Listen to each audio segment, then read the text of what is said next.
అడిగాం కదా, అడిగితే వాళ్ళు ఇంకా ఇవ్వలేదు. అన్నీ ఒకటేసారి ఇస్తాము రిమాండ్కి తీసుకెళ్ళినప్పుడు అని దే ఆర్ టెల్లింగ్.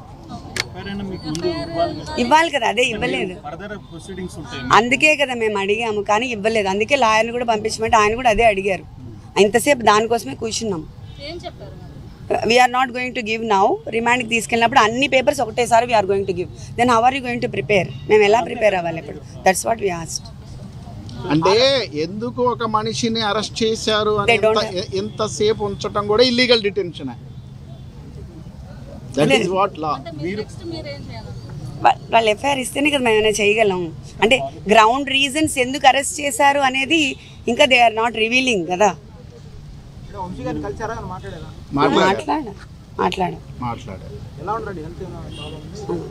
బాగానే as of now is fine. అంటే మీరు లీగల్ ప్రొసీడింగ్ పోవడానికి ఫర్దర్గా మీకు ఇప్పుడు without FIR you can't go. We can't go. So మరి 1 day అయిపోతుంది ఆల్మోస్ట్ ఆల్. మీరు లీగల్ ఇప్పుడు కాసేపట్లో మెజిస్ట్రేట్ ముందు హాజరు వస్తుంది. సో అటువంటి సందర్భం అదే మనం చెప్తాం అక్కడ. We can't tell anything.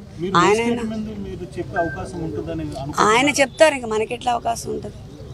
ఇప్పుడు మనకి ఎఫ్ఐఆర్ ఇవ్వనప్పుడు, సర్వ్ చేయనప్పుడు, బట్ మన చేతులు ఏముండదు కదా. We can't proceed further. Overall episode అట్లా అనిపిస్తుంది. ఎపిసోడ్ నేను పొద్దున్న నుంచి చెప్పాను, బట్ ఎవ్రీథింగ్ ఏం అర్థం అవ్వట్లేదు. ఒకసారి మొన్నప్పుడు బయటకు వచ్చి అంటాడు విషపు బీజాలు ఏదో సంథింగ్ విషపు బీజాలు నాటుతున్నారని ఏదో మాట్లాడాడు. అరే ఆల్రెడీ నువ్వు నాటేసావు విషపు బీజాలు. 5 సంవత్సరాలకి 5 సంవత్సరాల ముందే నువ్వు నాటేసావు విషపు బీజాలు లాస్ట్ 5 yearsలో. దాని తాలూకు అవశేషాలు ఇప్పుడు కొన్ని బయటపడుతున్నాయి. వాటిని ప్రక్షాళన చేసుకోవాల్సిన బాధ్యత మా మీద ఉంది. డిపార్ట్మెంట్ కూడా ప్రస్తుతం వరకు ఏమైపోయిందంటే, ఇంతవరకు డిపార్ట్మెంట్ కూడా కొంతమంది ఇప్పటికీ పరదాలు కట్టడానికి బారికేడ్లు వేయడం పరిస్థితి అయిపోయింది. అది కాదు, వాళ్ళు కూడా రంగంలో దిగుతున్నారు డిపార్ట్మెంట్ వాళ్ళందరూ. ఎస్పీల గురించి ఎంత ధైర్యం ఉంటే ఎస్పీల గురించి పేర్లు పెట్టి మాట్లాడతాడండి. ఆవిడ రెడ్డెడ్ మంచోడట, తర్వాత వచ్చిన శ్రీనివాస్ మంచోడు కాదంట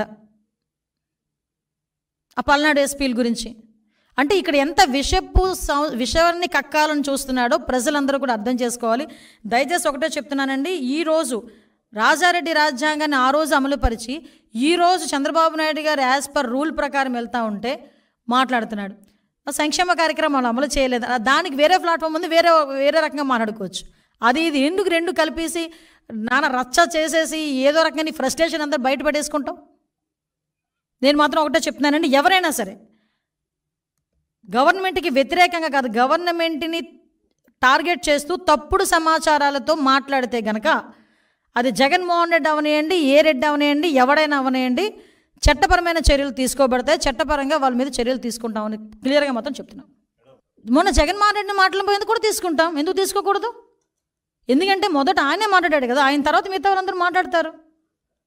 ఆయన మాట్లాడినప్పుడు మేము ఊరుకున్నాం అనుకోండి, మిగతా వాళ్ళు వచ్చి మాట్లాడతారు.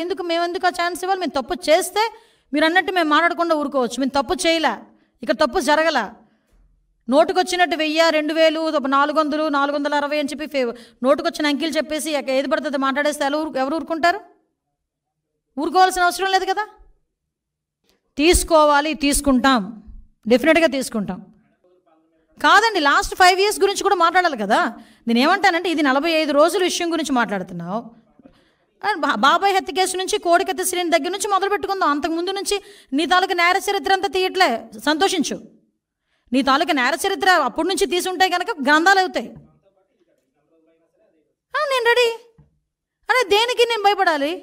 యాజ్ పర్ రూల్ ఈ రోజు వరకు ఎక్కడైనా చైల్డ్ అబ్యూజింగ్ జరిగిన చోట కానీ, హత్యలు జరిగిన చోట కానీ ప్రతి దగ్గర కూడా వెంటనే ఇమ్మీడియట్గా అరెస్టులు చేసి రిమాండ్కి పంపించారు. పోక్సో యాక్ట్ సంబంధించి ప్రత్యేక కోర్టులు చిన్నపిల్లల మీద జరిగిన అఘాయిత్యాల మీద ప్రత్యేక కోర్టులు ఏర్పాటు చేస్తామని సాక్షాత్తు మన సీఎం గారు బయటకు చెప్పారు. దీని మీద ఎంత ధైర్యం ఉంటే ఈరోజు ఒక సీఎం గారు ఈరోజు వైట్ పేపర్ రిలీజ్ చేయాలండి. లా అండ్ ఆర్డర్ విషయంలో మేము తప్పు చేయలేదు కాబట్టి లాస్ట్ గవర్నమెంట్లో జరిగిన సిచ్యువేషన్స్ అన్నింటిని ఎక్స్ప్లెయిన్ చేయాలి. ఈరోజు కేవలం బీసీలు 300 మందిని హత్య చేశారు. దాని గురించి వస్తాడు కనుక్కోండి ఒకసారి. ఎస్సీలను ఎంతమందిని ఇబ్బంది పెట్టాడు, బీసీలను ఎంతమందిని ఇబ్బంది పెట్టాడు. ఒక ఆడపిల్ల అరే మా అక్కని ఏడిపించొద్దని చెప్పిన పాపానికి కిరోసిన్ పేసి తగిలెట్టేశాడే. పేరుచేరలోని ఇదే వైఎస్ఆర్సీపీ నాయకుడు ఒక మైనర్ బాలికని వ్యభిచార కూపంలోకి పంపించాడు. 6 నెలల తర్వాత ఆ పిల్ల ఇంటికి చేరి అలోలక్షణం ఏడిస్తే ఇవి ఆ రోజు అప్పటి వరకు కూడా చర్యలు లేవు. ఒకరిని కూడా అరెస్ట్ చేయలేదు. ఇలాంటివి సంఘటనలు చాలా ఉన్నాయి మేము చెప్పాలంటే. ఎక్కడ కూడా ఏమీ దొరకట్లేదని ఒక్క వినుకొండ ఇష్యూని చేతిలో పట్టుకొని ఏదో రాద్ధాంతం చేయడానికని చూసి అక్కడేమో కన్ఫ్యూజన్ క్రియేట్ చేస్తున్నాడు. వాళ్ళతో ఫోటోలు ఉన్నాయి, వీళ్ళతో ఫోటోలు ఉన్నాయని. నేను చూపించిన లాస్ట్ 5 సంవత్సరాల్లోని జరిగిన ప్రతి క్రైమ్లోని కూడా జగన్మోహన్ రెడ్డితో ఒక ఫోటో ఉంటుంది వాళ్ళది. ప్రతి క్రైమ్లోని జగన్మోహన్ రెడ్డిని అరెస్ట్ చేయాలి అతను చెప్పినట్టు కనుక చేస్తే. ముఖ్యంగా వివేకానంద రెడ్డి హత్య కేసులోనే చేయాలి ఆయన్ని కూడా. యాజ్ పర్ రూల్ చట్టం ఏ రకంగా అయితే మీకు 153 అని చెప్పి ఒక సెక్షన్ ఉంది, దాని ప్రకారం కానీ ఇంకా మేము కూడా లీగాలిటీ, ఎందుకంటే ప్రజలకు తెలియజెప్పాలి. అరే మీరు మాట్లాడుతున్న విషయంలో ప్రూవ్ ఉంటే నిజమైతే మాట్లాడచ్చు, నిజం కాకుండా బురద చల్లే ప్రయత్నం చేస్తే కనుక ఎలాంటి వాడికైనా చర్యలు తప్పవు అన్న ఇండికేషన్ అయితే డెఫినెట్గా వెళ్ళాలి పబ్లిక్కి, ముఖ్యంగా మా పార్టీ వాళ్ళకి. కాబట్టే వాళ్ళ మీద ఎటువంటి చర్యలు తీసుకుంటాం. పోలీస్ డిపార్ట్మెంట్ వాళ్ళు ఆ పనిలోనే ఉన్నారు.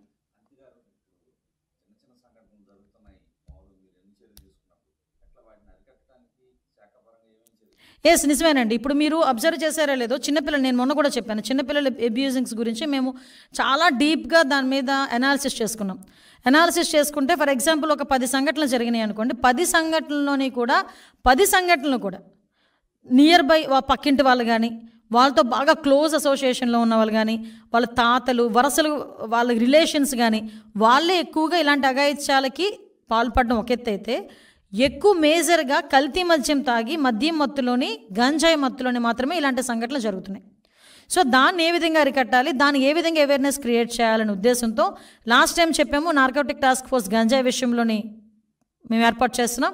అట్ ద సేమ్ టైం ఒక అవేర్నెస్ క్యాంప్ క్రియేట్ చేయడానికి ఒక స్పెషల్ డ్రైవ్ విత్ మన women and child welfare, education department, home department కలిపి ఒక స్పెషల్ డ్రైవ్, ఒక 1 వీక్ 10 డేస్ స్పెషల్ డ్రైవ్ తీసుకుంటాం. ఆ స్పెషల్ డ్రైవ్లో ఐపీఎస్ ఆఫీసర్స్ ఇంక్లూడింగ్ మీ, నేను కూడా కొన్ని స్కూల్స్కి వెళ్ళి పిల్లలతో వాళ్ళతో మాట్లాడి వాళ్ళకి అవేర్నెస్ క్రియేట్ అయ్యే విధంగా మేము చర్యలు తీసుకుంటాం.